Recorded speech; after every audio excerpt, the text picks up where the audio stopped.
Our next guests are in the studio and we are going to have this conversation. World Rainforest Day.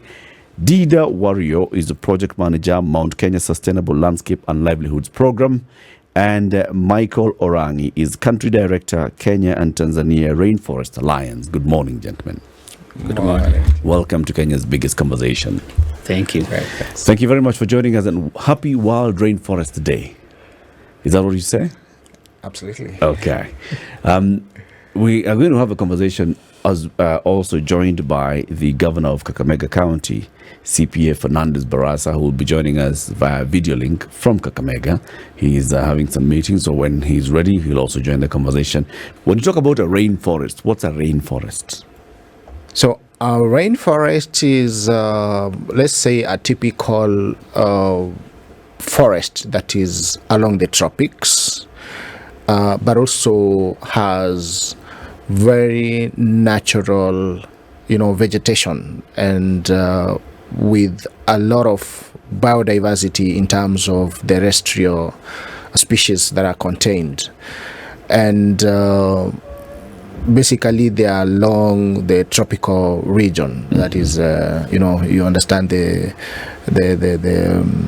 division in terms of northern hemisphere, southern, or along the tropics. Yes. Yeah, so those forests that are really existing within the tropical region. So all rainforests are forests, but not all forests are rainforests.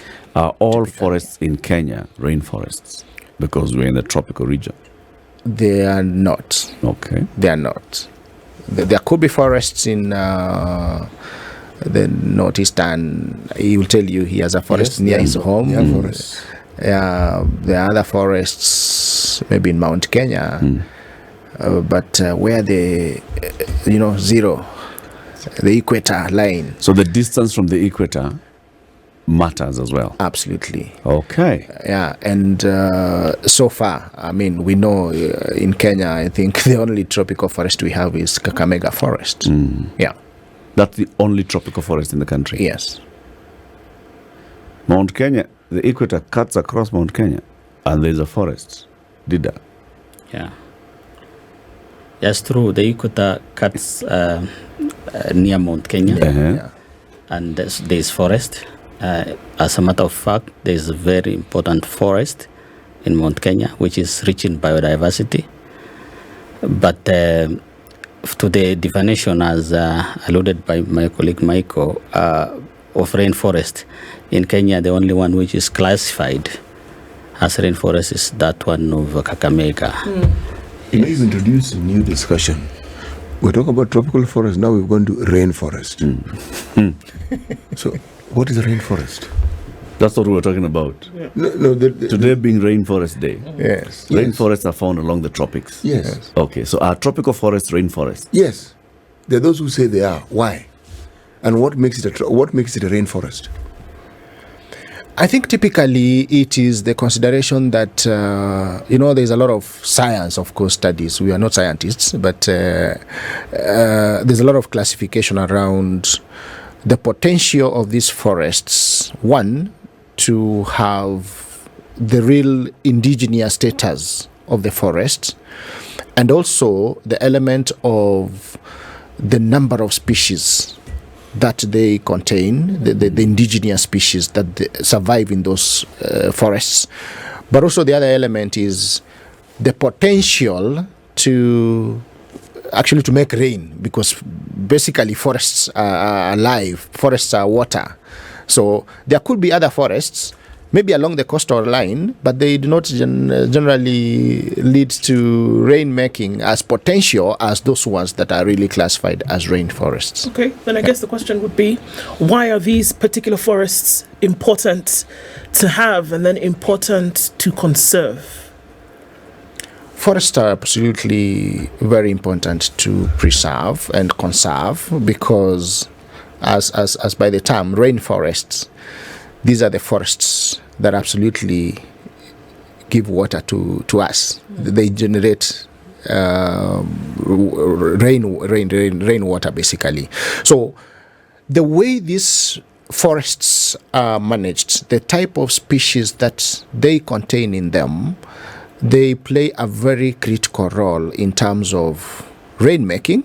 So the gymnastics of course, the science of absorbing water from the soil through their leaves and through the process of course, evapotranspiration, and potentially we get rain. But also remember, these forests, there are a store of very many, about actually 80% of the terrestrial species that we talk of. I mean, even if you classified all species that are inland, 80% of them will be found in these forests. Okay.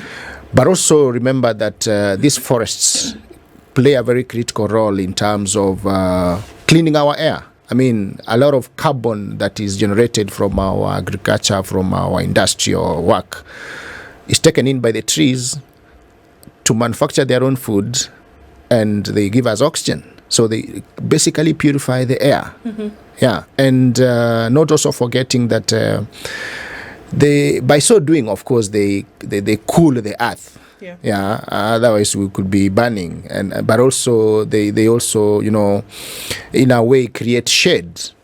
Not forgetting that they are source of a lot of, you know, herbal medicine from the forests, mm-hmm. but also food.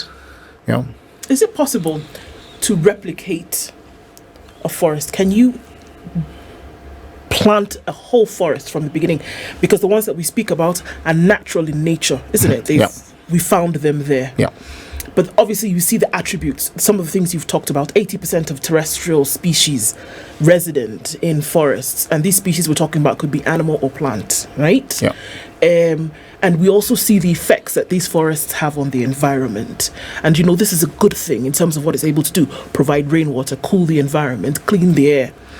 Can you take the ideas that are resident in a rainforest and say, we are going to now replicate this somewhere else for those benefits? Is that something that has ever come into the minds of people? That's impossible. It's impossible. Why? That's impossible. I mean, rainforests are so natural. You know, the resilient indigenous species that exists in those forests is not possible to take them elsewhere or to generate them from somewhere.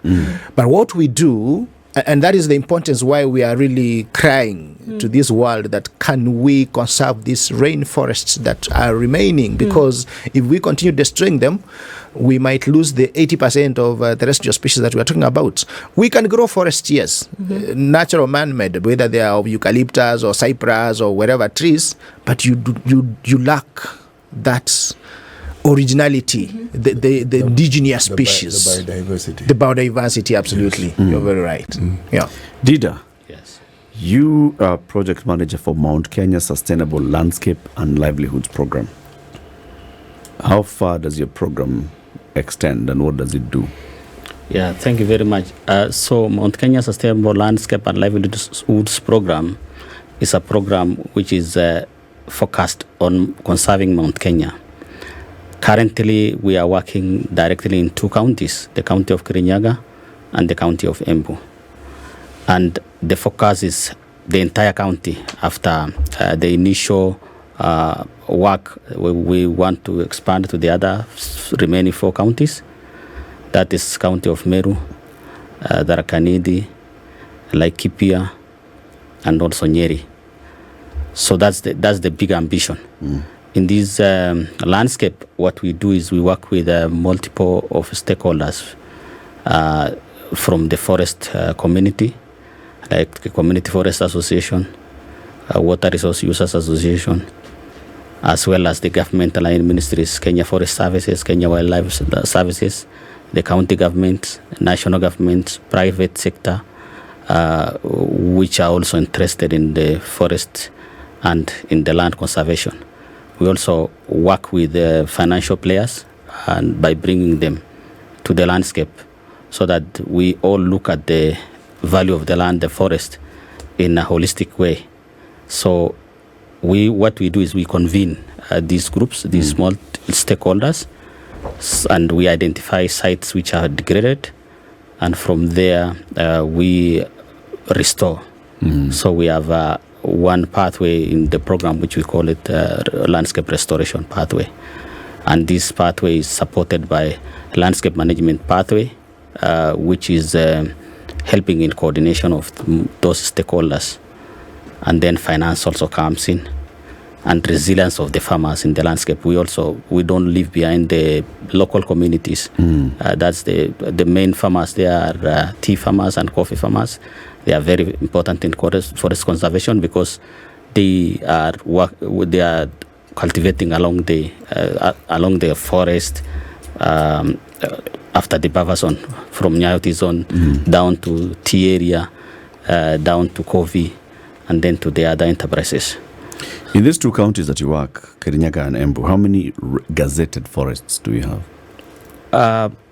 In these two counties, I think, I don't remember the actual number, but they are gazetted forests.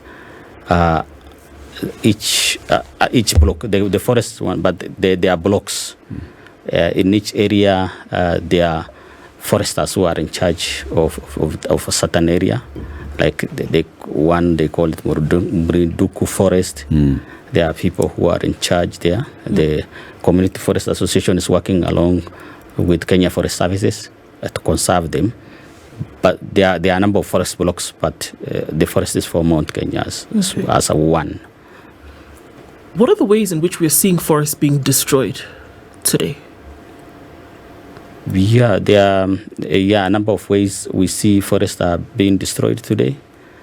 For example, there are people who go into the forest to just cut for timber unsustainably, and therefore the forest is destroyed. Others are also farming in an unsustainable way, by cutting down trees and now growing crops in the forest area. Then the other one is by overgrazing in the forest. So that will also cause forest destruction. Forest fire, sometimes some people will go out and set fire. There are people who are not good with nature, so they, instead of working with nature, they work against nature. So they destroy the forest. These are some of the ways that the forest is degraded. What does policy say about some of these things? Because we've heard about farming in the forest, we've heard about deforestation when it comes to the cutting of trees, and then all the other, because I used to think before that deforestation was just about cutting trees, but it's a lot more than that. Is there policy that says, for example, yes, because we know it exists in other nations, you may cut trees. However, the policy states that for every tree you cut down, there must be a certain level of replacement, because there's an understanding of the needs for fuel and materials, right? Yeah. Does such a thing exist here? Yeah, they do. I think the Kenya government is very strong on conservation of forest. As far as policy is concerned, there is the 10% forest cover. And then now that the president has also, the current president of Republic of Kenya, His Excellency William Ruto, has declared that we are going to plant about 15 billion trees. Yes. So that way then we will all work to conserve the forest that we have, and also move by, even expanding. Therefore, the policies are there. They are good policies. But then sometimes people circumvent, go around the policies and cause destruction. What is the importance of the Kakamega forest? Yeah, and how is it unique from all the other forests that you deal with? Like I've mentioned in my earlier statement, I think there are all these values of forests. Yeah, so in terms of rainmaking, I want to give one particular episode. One time when I was interacting with stakeholders around the Kakamega forest, historically, you go to the people who live close to Kakamega forest, they will tell you some few years back, maybe 10 or so, at exactly 2:15 to 3 something, it will rain. And it used to. It's so exact But over years, I remember sometime I was working with communities around that area, and we were, developing climate smart agriculture practices and how to conserve the forest. They were very passionate about what they know, the history they have about that forest. So in terms of rain making, they were very sure that at this particular time, it will surely rain, and it used to rain. But of late, that has really changed. I mean, it can rain or it cannot rain, or sometimes it rains at 6 in the evening. And it has changed from the traditional time that people used to know that it's really raining. So that forest is very important in terms of rainwater, making of the water. And basically, we are told that the tropical rainforests, they generate more than 2 times rain than what could be generated by other vegetation. Of course, we know vegetation and other trees, whatever is in it. These are the landscapes, or these are the mountains or forests, can only generate half the amount of rainfall that a tropical rainforest can generate. So that is the importance of the Kakamega forest in terms of the amount of rain and the specific periods and the times that it rains, but also in terms of the biodiversity, in terms of probably medicinal value. I mean, there's a lot of natural species. The biodiversity that is in that forest is a lot. I mean, you go there and you can count number of species that probably you cannot find in any other forest. Yeah. Let's take a break on this note. It's 28 and climbing to 29 minutes after 8. Kenya's biggest conversation today is celebrating World Rainforest Day, and we have 3 guests with us. Diida Wario is in the studio. He's a project manager at Mount Kenya Sustainable Landscape and Livelihoods Program. Michael Orangi is a country director for Kenya and Tanzania Rainforest Alliance. And joining us via a link is the governor of Kakamega County, CPA Fernandes Barasa. Good morning, Governor. Morning to you. Morning to you. Good to have you on the show. Asante sana for joining us. Governor, we've been talking to the 2 gentlemen in the studio about, first of all, we've gotten to understand what rainforests are and what it means to have rainforests. Then we've also been told that the Kakamega rainforest is unique. Well, the Kakamega forest is unique because it's a rainforest. Now, what is it that the county government of Kakamega is currently doing to make sure that this rainforest is, number 1, conserved and preserved? Thank you very much. We understand that this is one of the unique forests we have. Of course, the only existing tropical rainforest in Kenya. And we have initiated a program of ensuring that we conserve this forest by first and foremost doing fencing. We have partnered with UNDP through the Japanese embassy, where we started doing the fencing of the forest. So far we've done 25 kilometers, and as a county we have allocated around 50 million Kenya shillings, which will be used to basically do the fencing of the forest. I know the community around the forest is also very concerned about the fencing, because part of the benefit of the forest is they want to get firewood from there. They also use it as a source of herbal medicine.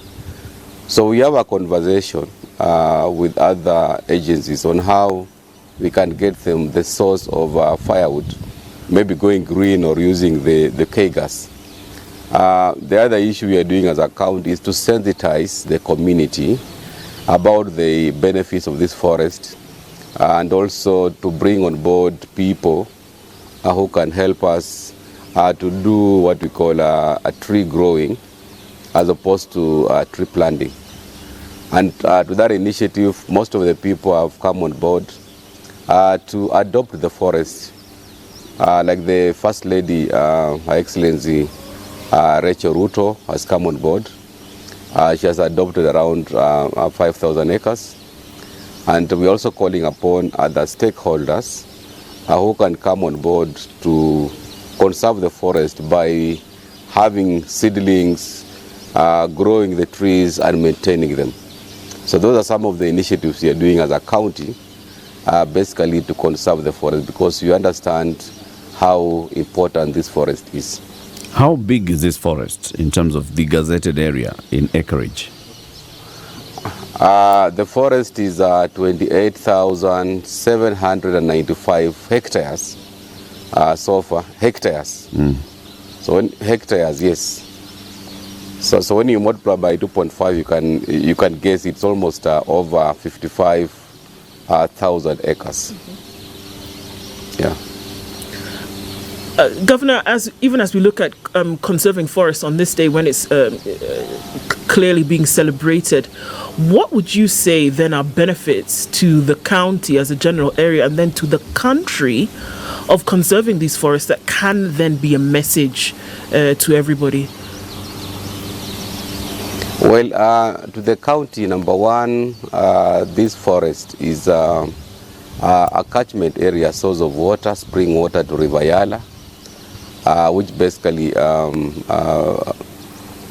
gives source of water to Lake Victoria. So the Lake Region Economic Bloc is actually the biggest beneficiary of the water, because when this forest is conserved, then we are assured of rain throughout the year. And this will support our agricultural activities, which of course is our main source of food. So issues around food security will be addressed when you conserve the forest, because we are sure about rain throughout the year. Number two, to the county, the forest is important because it is also a site for tourism. We have special bird species in the forest. Almost 450 different bird species are there. We also have butterflies, almost 1,000 of them, different types. So we are actually encouraging tourists to come on board so that they can actually enjoy the serene environment of the forest as a source of a beautiful weather. So from our end, it's actually a very good source of tourism. And then going forward, when people adopt the forest, we are likely to have some carbon credits, which will definitely be a different source of income to us as a county. And then for the local community, of course, they are also using it as a source of herbal medicine. The famous mkombera that is found in the forest, which of course the people of Kakamega will want to make sure that herbal medicine is available throughout. Of course, to the entire nation as well, the issue of tourism is crucial.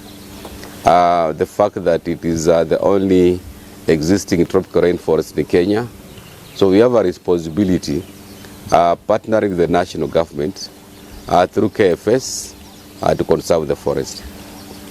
Governor, if I can ask you, one of the issues that we mentioned was, those who do encroach on forest land, whether that is for their fuel resources, cutting down of trees for the use of charcoal, cutting down of trees for the use of timber and things like that.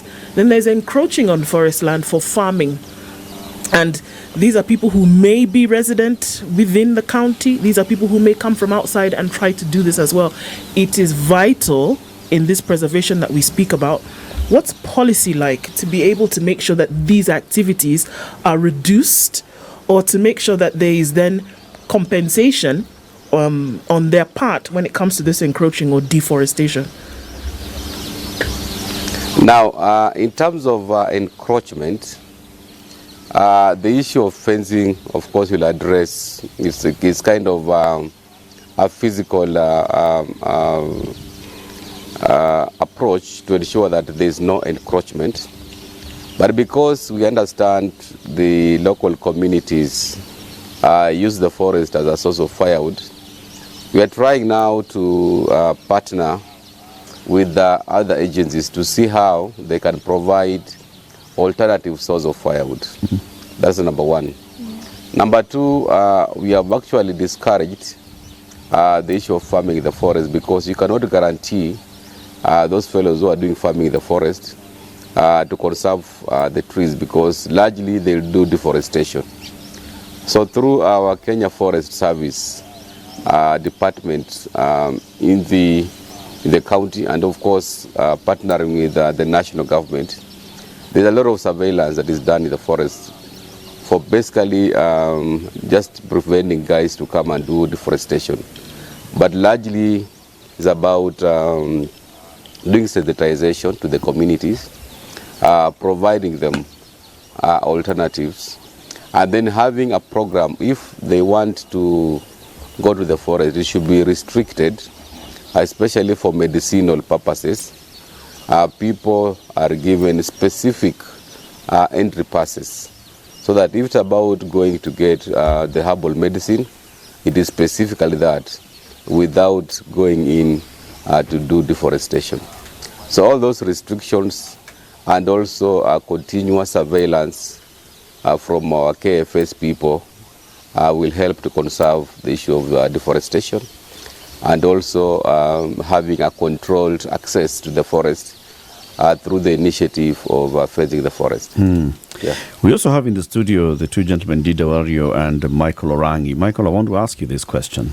You know, there's been this whole back and forth and public debate about Shamba system. This is about allowing the community around the forest to get into the forest and do some farming, hoping that they will leave at some point. What does your organization think about this, the Kenya and Tanzania Rainforest Alliance? Thank you for that question. Let me say, as an organization, I don't think we have a very strong position and stand towards that kind of a practice. But of course, we know that in some forests, for example, the Abedaya, there is the so-called Paris program, where farmers are allowed to cultivate crops, and also at the same time nurture trees to maturity. And the intention, of course, is very good. That farmers are allowed to, grow crops, vegetables, maize, sweet potatoes, Irish potatoes, carrots. But at the same time, they have, planted trees that they will nurture to some point when they outgrow, the being able to support the survival of the crops. And then eventually the intention is that they move to another site and leave the trees growing. But whether that has happened, it's a question to be asked. But I don't think that is, it's real. I mean, I happened to work also near the Kieni Forest, where such a program was being introduced by the local community forest associations. I don't think I've seen a forest where it has been left that now this was, or like the last 4 years area, now people have moved to a new one, because the temptation is always that the farmers will want to continue farming longer, so they will find a way of the trees will be planted, of course, but then along the way, 1 year, 2 years, they'll be dying. So the farmer will continue, because the understanding is that you only move from the site when the trees are big enough to not support the other farm crops or food crops. So as much as it's a good intention, I mean, if it was really, what we say, transparency and honesty, that people are doing what it is intended, I think it could have worked. But because of selfishness and not wanting probably to go start cultivating another new piece, and you've, put up another section where you think it's now productive, I think it's not very successful. But these are community initiatives, like you said. In the areas where you're working, there's 2 counties that you're hoping to expand to the other 4. You're working with the, what are they called? The forests? Community forest associations. You're working with the water resource. Kenya Forest Service. The Kenya. It's multi-pronged, multi-stakeholder, many people. Yeah. How is it impossible or difficult to manage and to supervise and to make sure that we've planted trees? The plan here is that we are going to help these trees grow for the next 4 years. We'll be monitoring the growth of the trees. Yeah, thank you so very much. I think it is, like you said, if we work with multiple of stakeholders, it is possible to manage. But these forests are up in the mountain. They are high up. Not many people will go there, and they are also restricted area because government will not allow just anybody to enter into the forest anyhow without permission. So where the cultivation is happening is it's not at the edge where the communities are. It's up there where there are the degradation. So some people who are not of goodwill, when they are given the opportunity to go and practice PEDIS program, what they do is some even intentionally kill the trees instead of making them grow. I realize that sometimes they even clear the remaining trees which are there. They come to the clear, mature trees. Yeah, the mature trees which are already there, the few ones which are left, so that the area is cleared and is planted. And then once they plant the trees, they don't grow the trees. The idea is to grow the trees. They don't grow the trees, they just grow their crops, benefit from there, because this provides them with the economic opportunity. Therefore, nobody wants, if they are earning their income or livelihoods from there, they may want to stay there longer. That's, of course, human greed, but the intention, like Michael has said, is very, very good. If it is well done, it can support, because it's a community and government in support initiative. Working with one another. Yeah. You've heard what the governor of Kakamega said, what they're doing as the county government to conserve the Kakamega rainforest. They fenced off some areas. Of course, farmers were up in arms, and we'll bring him back into this conversation. Farmers were up in arms on these issues, but then the county government is trying to explain to them, okay, so you can still get access to the forest, but limited to this and such areas. What are the risks? Are there still more risks there that you see? Yeah, there are still more risks because this government policy, it has good intentions, and the intentions are to conserve the forest. The challenge comes when the forest is opened up. There are other people who will also come, and maybe with the intention of illegally harvesting timber from the forest. Because there is a PEDIS program going on there, they know. So once they know, it's like other people will now find ways of getting to those forests and continue harvesting timber illegally, which also causes degradation instead of supporting the existing forest to thrive. So degradation will still happen. So there's that threat. Does Kakamega forest have any known wildlife apart from birds and butterflies? Yes. Governor, you can respond to that one. Pardon? Does Kakamega Forest have any other wildlife apart from the birds and butterflies? Yeah, we also have special types of monkeys. When you come there, of course, you'll be able to see those special type of monkeys, which of course they are also part of the wildlife. For those who are very easy with snakes, the various types of snakes are found in the forest. Again, that is part of wildlife. And basically we have snakes, we have monkeys, we have those birds, we have the special butterflies. It makes the environment quite serene. And when you are there, just doing a tour of the forest, it is very relaxing as well. You know, I am thinking, Your Excellency, about the history of that forest. There was a time it had more wildlife than the ones you actually mentioned. And the reason why I mention this is because the Abadeas also house a very sizable forest area.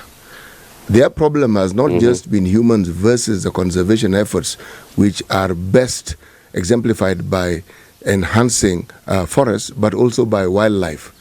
And they have had efforts and partnerships that ensure that the Abadeas was actually even fenced at some point through what they call the Rhino Charge Initiative and so forth. But the human-wildlife conflict and the human conservation conflict always exists. The question that I'm asking is, beyond sensitizing the community, what other partnerships does the county government have or plans they have to ensure that the community joins them and is part and parcel of this conservation effort, and not part and parcel of the problems that exist where human beings, with the ever-increasing population that we have, now run into conflict with conservation efforts.